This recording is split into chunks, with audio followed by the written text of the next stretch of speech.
Bonjour à toutes et tous, c'est Christian Clot, directeur de l'expédition Deep Climate. Depuis la Guyane française où je vous parle, on est en train de vivre notre tout début d'aventure. C'est quelque chose d'assez émouvant, d'assez extraordinaire. J'aime beaucoup ce moment où on est dans l'avion, il fait encore une température tempérée, et puis soudainement on sort de l'avion et il y a ce moment où on reçoit pour la toute première fois le climat du pays, la chaleur, l'humidité. Et c'est vrai que j'aime bien regarder le visage des gens à ce moment-là qui ressentent pour la première fois lorsqu'ils quittent le terrain climatisé de l'avion, de l'aéroport pour pénétrer réellement soudainement dans ce nouveau territoire. Et là c'était extraordinaire parce qu'effectivement il ne faisait pas forcément si chaud, si humide. On était à 29 degrés avec une humidité qui devait être vers 80%, mais déjà immédiatement c'est le ressenti de waouh, on n'est plus du tout dans le même monde.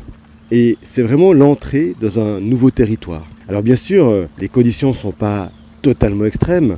On est à une période de l'année où les températures vont plutôt osciller entre 25 degrés, même 20 degrés peut-être la nuit, jusqu'à 30, 32, 33 la journée, peut-être parfois des pics à 35. Une humidité par contre extrêmement importante à cette saison, avec beaucoup de pluie déjà, avec des humidités pouvant aller largement jusqu'à 95-98%. Et ces conditions sont néanmoins très inhabituelles pour des personnes vivant habituellement en milieu tempéré, très inhabituelles pour des personnes qui n'ont pas encore eu l'occasion de connaître ce type de climat, ce type de conditions. Et il est intéressant de voir à quel rythme et comment chacun va s'approprier de ces conditions, de ce climat, de ce territoire, pour finalement le faire sien ou pas. Et on est là au tout début de cette mission qui a ce but d'essayer de comprendre comment l'humain s'adapte à une nouvelle typologie climatique, à une nouvelle condition de vie. On va faire ça maintenant, là on vient d'arriver en Guyane pour le faire dans la forêt équatoriale chaude et humide. On ira ensuite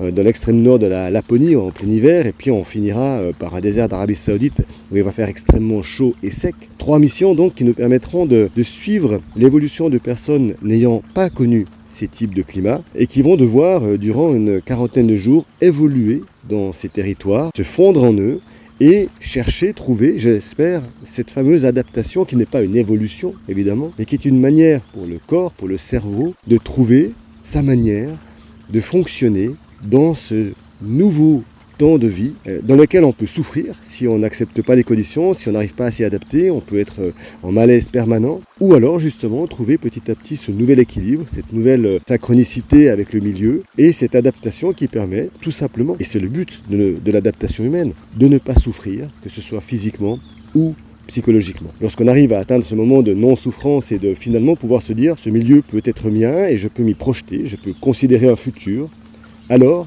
cette notion adaptative commence à exister. Et c'est tout ce qu'on va essayer de comprendre.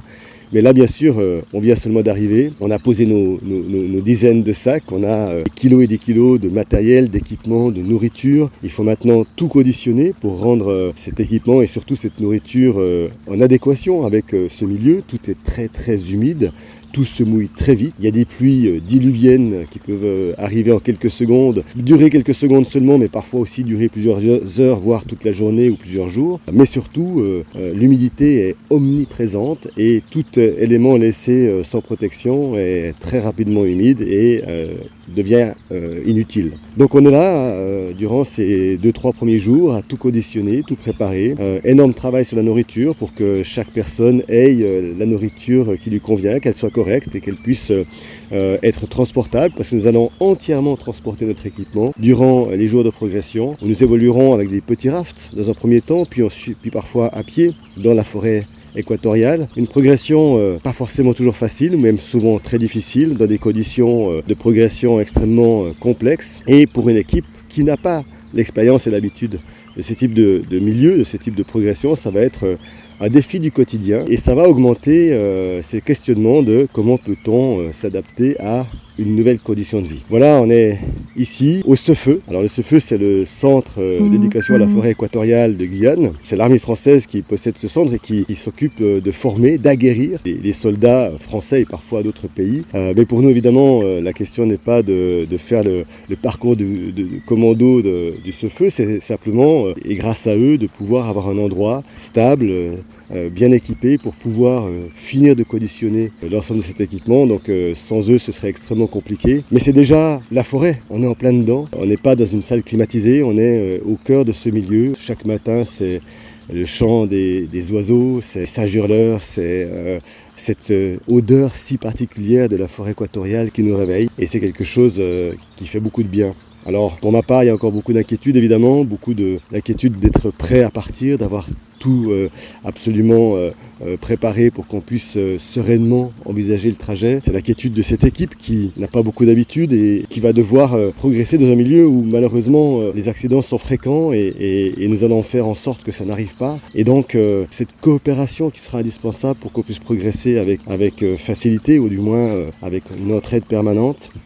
Bref, l'inquiétude est encore là, mais il y a surtout beaucoup de plaisir, beaucoup d'apaisement d'être ici parce que après des années de préparation, car c'est vraiment des années de préparation, après les vécus difficiles que nous avons tous et toutes connus durant la Covid, les situations actuellement géopolitiques mondiales qui sont extrêmement complexes, pouvoir démarrer cette mission et pouvoir envisager ce travail scientifique dans ces conditions, c'est d'abord un immense plaisir, un immense bonheur parce que être là, c'est déjà un immense succès pour cette mission Deep Climate. Donc j'essaierai de vous la raconter de loin, car j'aurai très peu de contact avec l'extérieur, des moments où on sera vraiment dans la progression forestière.